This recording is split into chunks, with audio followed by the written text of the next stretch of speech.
দর্শক সহকর্মী দীপু নূর আমাদেরকে জানাবেন আজকের আবহাওয়ার খবর। দীপু, আজকের সারাদিনে আবহাওয়া নিয়ে আপনার কাছে কি কি তথ্য আছে আমাদেরকে জানান।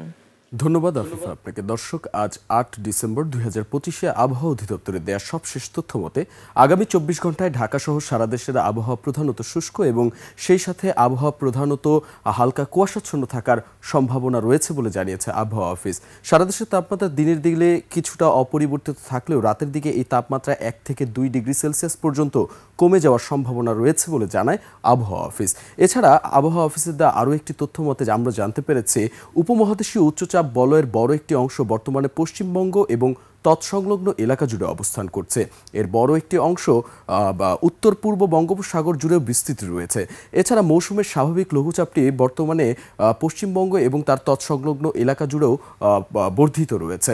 এই মুহূর্তে ঢাকা সহ কয়েকটি জেলার তাপমাত্রার দিকে লক্ষ্য করলে আমরা দেখতে পাচ্ছি ঢাকাতে রয়েছে ২১ ডিগ্রি সেলসিয়াস, কুয়াকাটাতে ২০ ডিগ্রি, রাজশাহীতে ১৯ এবং চিটাগংয়ে দেখতে পাচ্ছি ২১ ডিগ্রি সেলসিয়াস রয়েছে। দর্শক, আরও একটি তথ্য দিয়ে রাখলে জানতে পারবেন যে গত ২৪ ঘন্টায় সারা দেশে সর্বোচ্চ তাপমাত্রা রেকর্ড করা হয় টেকনাফে ৩১ ডিগ্রি সেলসিয়াস এবং সর্বনিম্ন তাপমাত্রা রেকর্ড করা হয় তেঁতুলিয়াতে ১০.৫ ডিগ্রি সেলসিয়াস।